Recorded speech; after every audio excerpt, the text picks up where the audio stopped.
सर्वेभ्यः नमो नमः। अस्यां कक्षायां युष्माकं स्वागतम् अस्ति। आज की वीडियो में हम अष्टमी कक्षा की पाठ्यपुस्तक सुरभि के सूक्तियों पर आधारित एकादश पाठ का अध्ययन करेंगे, जिसका शीर्षक है हितं मनोहारी च दुर्लभम वचः, अर्थात भलाई करने वाले, मन को अच्छे लगने वाले या मन को हरने वाले दुर्लभ वचन। देखिए, यहाँ पर इस पाठ में अलग अलग सूक्तियों में बहुत ही ज्ञान की बातें बताई गई हैं, जिनसे कि कुछ न कुछ शिक्षा अवश्य प्राप्त होती है। तो देखिए, सबसे पहले सूक्ति नंबर 1 है ये, गुणी गुणम वेत्ति न वेत्ति निर्गुणः। गुणी कहते हैं गुणवान मनुष्य को। इस सूक्ति का अर्थ है कि गुणवान मनुष्य ही गुण के महत्व को जानता है, मूर्ख व्यक्ति नहीं, अर्थात मूर्ख व्यक्ति गुणों के महत्व को नहीं जानता। अब देखिए, अन्वय में इसका सरल अर्थ बताया गया है। गुणी एव गुणम वेत्ति निर्गुणः गुणम न वेत्ति, यही बात इसके अन्वय में समझाई गई है। अब ये भावार्थ है इसका, इसमें थोड़ा सा इसका विस्तृत रूप होता है। गुणवान जनः एव वस्तूनां जनानां वा गुणस्य महत्वं जानाति। गुणवान मनुष्य ही वस्तुओं और मनुष्य के गुणों के महत्व को जानता है, मूर्ख नहीं। मूर्खा जना विदुषः मूल्यम न जानन्ति। मूर्ख लोग विद्वानों के मूल्य को नहीं जानते। अब देखिए, इस दूसरी सूक्ति में क्या बात बताई गई है। जल बिंदु निपातेन क्रमशः पूर्यते घटे। देखने में यह सूक्ति बहुत छोटी सी है, लेकिन देखिए इसमें क्या बात बताई गई है। जिस प्रकार जल की एक एक बूंद गिर जाने से घड़ा भर जाता है, उसी तरह से यदि हम निरंतर प्रयास करते हैं तो हम किसी भी कार्य में अवश्य सफलता प्राप्त कर लेते हैं। जल बिंदु निपातेन क्रमशः पूर्यते घटे। जल की एक एक बूंद गिराने से धीरे धीरे घड़ा भर जाता है। अन्वय घट है। अब देखिए, इसमें इन शब्दों का क्रम बदल जाता है। घट है क्रमशः है, धीरे धीरे। जल बिंदु निपातेन पूर्यते, जल की बूंद गिराने से भर जाता है। भावार्थ एकेन एकेन बिंदुना एव घटः जलेन पूरितः भवति। एक एक बूंद के द्वारा ही घड़ा जल से भर जाता है। एवमेव ये जना निरंतरम प्रयासम कुर्वन्ति। इसी तरह से ही जो मनुष्य लगातार प्रयास करते हैं, ते शनै शनै कार्य करने सफलता प्राप्स्यन्ति एव। वे धीरे धीरे कार्य करने से निश्चय ही सफलता प्राप्त कर लेते हैं। देखिए, नंबर 3 जो सूक्ति है, इसमें क्या बताया गया है। अर्धो घटो नूनम उपैति घोषम।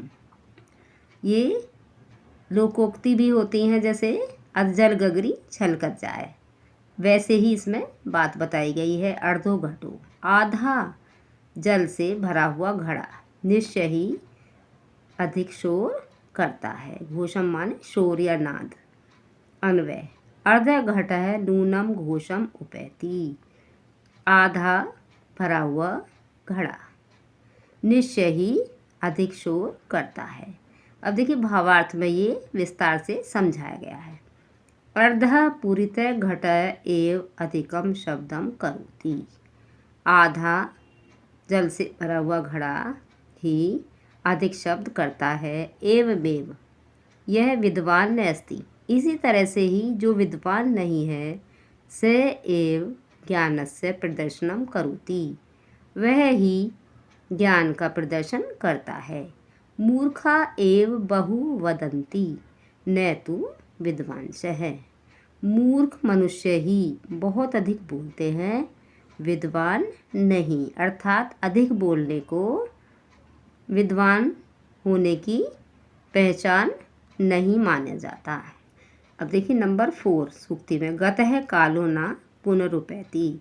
छोटी सी सूक्ति में बहुत ही महत्व की बात बताई गई है। गतः बीता हुआ, कालो समय, न पुनरुपैति यानी कि बीता हुआ समय दोबारा नहीं आता। अन्वय देखिए इसमें इसका क्रम बदल गया है। गतः कालः पुनः न उपैति और संधि विच्छेद हो गई है। बीता हुआ समय दोबारा नहीं आता। भावार्थ शीघ्रम एव कार्याणि करणीयानि।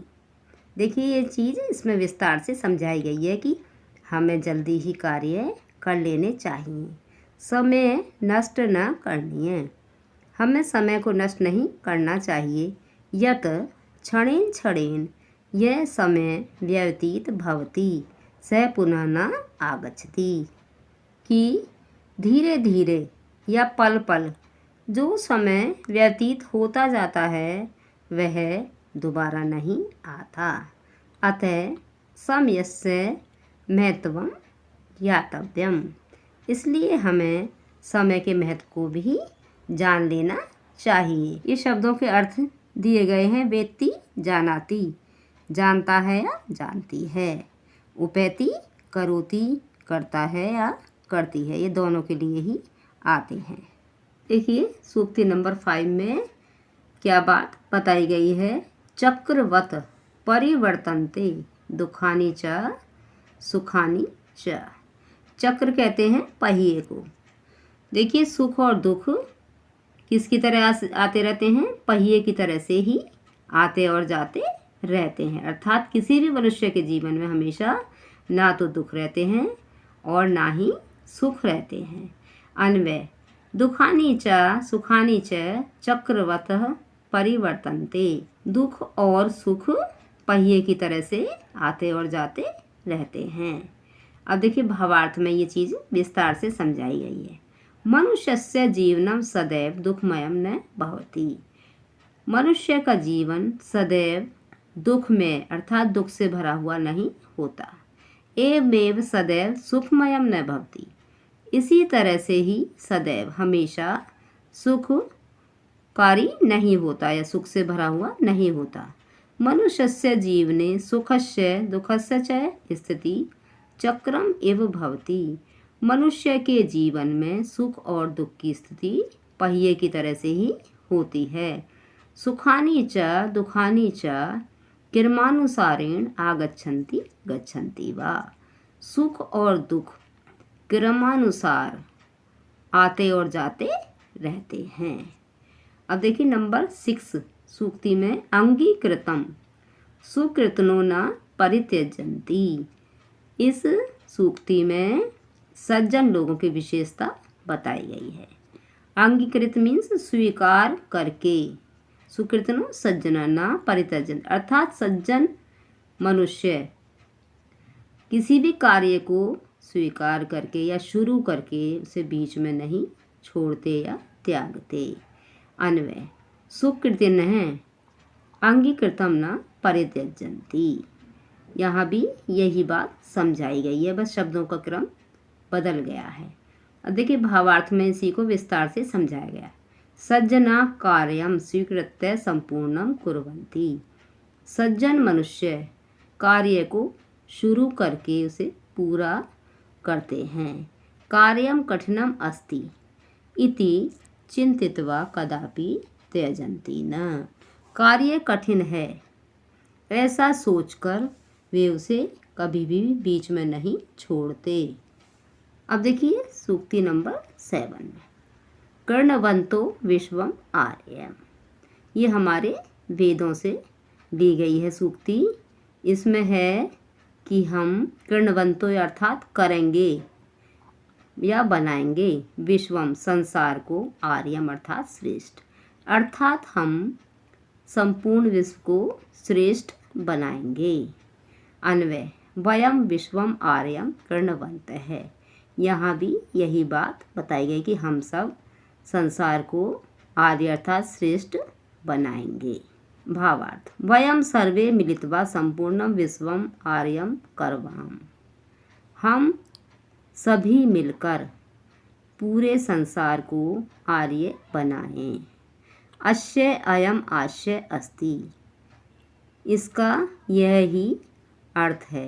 यत केवलम एकम जनम एकम ग्रामम अथवा एकम राष्ट्रम एव आर्यम अर्थात श्रेष्ठ न कुर्याम, कि केवल एक मनुष्य एक गांव या एक राष्ट्र को ही आर्य अर्थात श्रेष्ठ न बनाए, अपितु बल्कि विश्वस्य सर्वेषां जनानां दोषान् दूरीकृत्य वयं संपूर्णं विश्वम एव आर्यम करिष्यामः। बल्कि संसार के सभी लोगों के दोषों को दूर करके हम सारे संसार को ही आर्य बनाएंगे या करेंगे। सूक्ति नंबर 8 अदीना श्याम शरद शतम।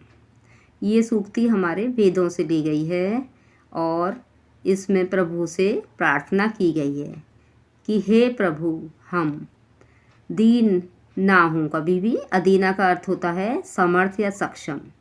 श्याम माने हूँ, शरद वर्ष और शतम 100। हे प्रभु हम 100 वर्ष तक या जब तक भी जिएं तो हम दीनहीन ना हूँ, हम सभी कार्य करने में समर्थ या सक्षम हूँ। अन्वय अन्वय में भी यही बात बताई गई है। वयम शतम शरद अदीना श्याम, हम 100 साल तक भी सक्षम होकर रहें या जिएं। अब देखिए भावार्थ में ये थोड़ा विस्तार से बताया गया है। हे प्रभु वयम सर्वै अंगै समर्था स्वस्था च भूत्वा शतम वर्षाणि यावत जीवेम। हे प्रभु हम अपने सभी अंगों से समर्थ और स्वस्थ होकर 100 वर्ष तक अथवा जब तक भी जिएं सर्वदा संपन्ना समर्था च भवेम। वयम कदापि दीनाहीना च न श्याम, सर्वदा हमेशा संपन्न और समर्थ ही रहें, हम कभी भी दीन और हीन ना हों, अर्थात हमें कभी किसी का सहारा ना देखना पड़े। यहाँ पर यही प्रार्थना की गई है। देखिए यहाँ पर इस शब्द का अर्थ दिया गया है सुकृतिनः, अर्थात सज्जन या श्रेष्ठ लोग। ये बहुवचन का शब्द है। तो देखिए अब आपने सूक्तियों पर आधारित पाठ के हिंदी अर्थ और भावार्थ को अच्छे प्रकार से समझ लिया होगा।